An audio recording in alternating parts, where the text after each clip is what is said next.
They called him Rick the Ghost. No last name, no sir, not even the half-hearted courtesy you give a stranger on the street. Just Rick, an old man with a slumped posture, a worn army coat 2 sizes too big, and a face lined deep with weather and something heavier. Most mornings, he sat at the edge of the 8th and Banner Street bus depot, right on the bench beside the rusted water pipe. He never asked for anything, never spoke much, just sat there, staring past the road like he was waiting for someone the rest of us couldn't see. People assumed what they always assume: drifter, beggar, maybe a little crazy. Some muttered about how he made the area look unsafe. Others crossed the street entirely. The kids from the prep school joked that he was a Vietnam ghost who forgot he died.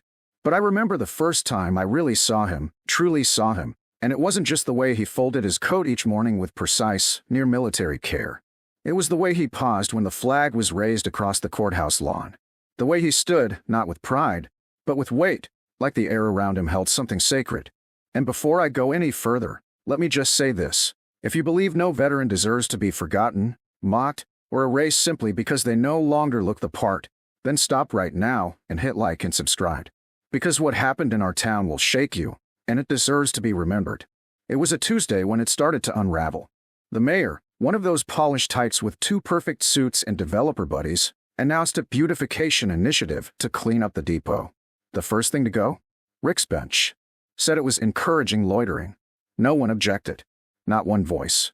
Not even mine. And Rick didn't protest either. Just nodded when the maintenance guys came by with the bolt cutters. Watched them haul off the bench like someone exhuming a coffin. The next day, he was gone. Just like that. The ghost had vanished, and with him, something quiet but deeply wrong took root. Most folks forgot by noon. But not Mia. She ran the corner coffee cart, young, sharp-eyed, kind in the way most people unlearn by 30. She used to hand him extra muffins at closing time and always asked if he wanted coffee, black, no sugar.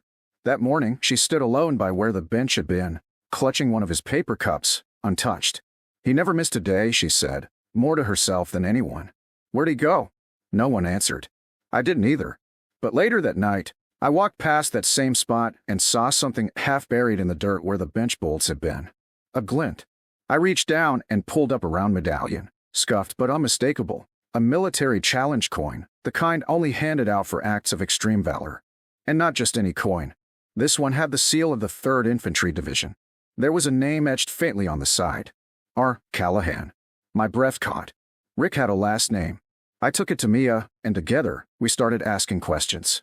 A local librarian helped us pull records. A Veteran Affairs contact confirmed service under that name. And what we found? Rick Callahan wasn't just a former soldier. He was a war hero, Silver Star recipient, part of a Black Ops rescue mission during the Gulf War. Declared MIA after a classified operation overseas. His file was mostly redacted, but the pieces we saw told the story loud enough. And suddenly everything made sense. The way he watched the flag rise, the way he never turned his back to the road, the way he folded that coat like it was regulation. Rick hadn't been a ghost. He'd been a guardian. Quiet. Constant. Forgotten. When word reached the mayor's office, their tone shifted fast. But it was too late. Rick was still gone. Mia checked the local shelters. Nothing. I checked hospitals. Dead ends. Until one night, nearly a week later, a cab pulled up to the depot. Out stepped a man, not in a military coat, but a pressed jacket, clean-shaven, standing tall. Rick. But not the Rick we knew. This was someone rebuilt. And in his hands? The coin. You found it, he said, voice rough with time. Guess I owe you a story. We didn't ask for one. We just stood there as he sat down, not on a bench, but the ground where it used to be, and began tracing the dirt with a stick, quietly marking coordinates none of us recognized. He wasn't angry. He wasn't bitter. But in his eyes, you could see it clear as sunrise, the weight of being invisible in a country he once bled for. That night, we made a decision. The bench would return, but this time, with a plaque. R. Callahan, Guardian in Silence. And the town? Well, let's just say they remembered real fast. They came with flowers, candles, folded flags. The same mayor who had his bench removed stood awkwardly in the crowd. No speeches. Just a slow, standing salute. Rick didn't say much. He never did. But when he placed that coin back beneath the bolts of the new bench, sealing it there for good, he said one thing only. Sometimes, the ones who sit still are the ones still standing. And that was the moment I knew we hadn't just uncovered a forgotten man. We'd uncovered a forgotten lesson, one we'd all better remember. The plaque went up on a Thursday morning, quiet and without ceremony, just the way Rick would have wanted it. R. Callahan, guardian in silence, etched into brushed steel and bolted into the new oak bench where the old metal one once stood. Mia and I watched from across the street, sipping lukewarm coffee as the city workers packed up their gear and left without saying a word. Rick didn't come that day, or the next. In fact, a full week passed and that bench sat empty, like it was waiting for something to be made right before it welcomed him back. That something, as we learned, wasn't just about honoring him. It was about understanding the burden he carried long before we ever knew his name. Mia found it first, tucked inside a weatherproof envelope behind the coffee cart where he used to stand. Inside were three things: a black and white photo of two young men in uniform, Rick and someone who looked just like him but younger, his brother, we guessed. A folded newspaper clipping from 1991 detailing a Gulf War rescue mission gone sideways, names redacted except for one initial, C. And finally, a slip of paper, handwritten, with 6 words that stopped me cold. Still waiting for him to come home. That's when it hit us. Rick hadn't just been sitting at that depot out of habit. He'd been watching for someone. Every day. For years. The bench wasn't just a seat, it was a vigil. His brother, Daniel, had gone missing in the same op Rick had barely survived. Classified details, no body ever recovered, presumed dead. But Rick never stopped waiting. Never let the war end. And maybe that's why he never asked for help. Never told his story. Because to him, it wasn't over. So we dug deeper. Reached out to a few contacts Mia had in veteran circles. Word spread fast. One message led to another until a retired VA investigator named Lou called us from Arizona.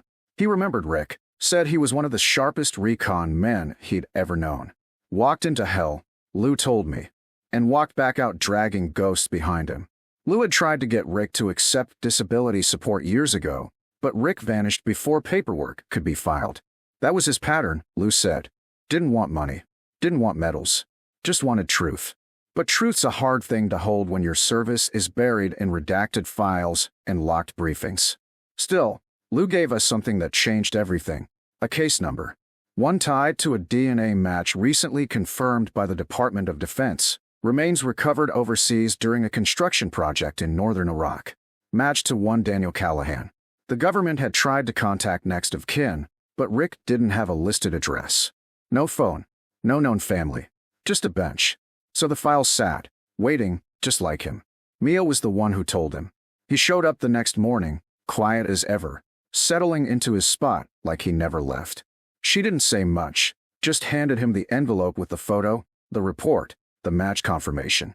I watched from across the street as he read it, slow, deliberate, one hand shaking slightly as he gripped the corner of the page. He didn't cry, didn't speak, just looked out toward the road like he had every day before. But this time something was different. He was no longer watching for someone. He was watching with them. That evening, Rick didn't leave the bench when the sun dipped. He stayed long past closing, long past the bus depot's usual hum. And sometime around midnight, I walked back out to check on him. Found him still there, coat pulled tight, eyes fixed ahead. He didn't look at me when he spoke, just said, "You ever hold a promise so long, it becomes part of your bones?" I said nothing. He nodded, as if that silence was the only answer he needed. Then he reached into his pocket and pulled out a smaller medal, bronze, worn, edges dulled. "They gave me this for saving lives," he muttered, thumbing it like it was a piece of glass. "But I lost the one I swore to bring home." I told him he didn't lose him, that he waited, that the world turned its back, but he didn't, that he kept faith when no one else remembered. He didn't reply, just looked up at the stars and whispered. Then maybe he found his way back after all. The next morning, Rick wasn't on the bench. For a moment, panic struck. But then I saw him, standing by the flagpole at City Hall, wearing the same coat, but pressed and clean, hair trimmed, beard shaved, and in his hands, a folded flag and a small wooden box. The mayor was there, so were a few council members, probably roped into a press event they didn't plan. But Rick didn't speak to them. He walked right past, straight to a spot beneath the flag, and placed the box down gently. Inside were 2 things, the DNA certificate confirming Daniel's return, and Rick's own medal. No speeches. No ceremony. Just an old soldier finally finishing the longest march of his life. That afternoon, the mayor's office issued a formal apology, called it a misunderstanding, promised support for local veterans. But the truth was, none of that mattered to Rick. His mission was done, and for the first time in years, when he walked away from the depot, he didn't look back. The bench stayed. The plaque stayed. But Rick? He finally allowed himself to leave it behind. And in doing so, he left behind something more powerful than any flag or parade. He left a lesson that sometimes the ones we ignore are carrying the weight of the whole country on their shoulders. And if we'd only stopped to ask, we might have learned what it really means to serve. 3 weeks passed, and the bench stayed quiet. A few locals left flowers. A group of high schoolers, the same ones who once mocked him, painted a mural behind the depot wall, 2 soldiers walking into the sunrise, side by side. No signature, no fanfare. Just reverence. Rick never came back to sit there again, but he wasn't gone. Every Saturday at dawn, Mia spotted him near the Hilltop Cemetery, standing over a new headstone. It read, Daniel Callahan, brother, soldier, home at last. One morning, she approached him quietly, holding a thermos of black coffee. You okay? She asked. He nodded. For the first time in years, he said, I think I can stop waiting. Then he handed her something. A battered notebook. Inside were dates, names, coordinates. Every day he sat on that bench, every hope he'd held. I kept a log, he said. Figured if I ever disappeared, someone should know why I sat so still. Mia clutched the book like it was scripture. And when she told me later, I understood. Rick hadn't just kept vigil. He'd kept history. A few days later, a package arrived at City Hall. No return address. Inside, Rick's coat, neatly folded. His challenge coin still scratched. And a note. The watch is done. Make it count. Nobody's seen Rick since. Some say you left town. Some say you finally went home. But that bench? It's never empty for long. Veterans come from out of state just to sit there. Kids stop and read the plaque. Tourists ask who he was. And we tell them, he was the man no one saw, until he showed us what it means to stay true, even when the world forgets you. So if you ever pass through our town, stop by the bench on 8th and Banner. Sit for a moment. Look to the road. And remember, sometimes the quietest heroes leave the loudest legacy.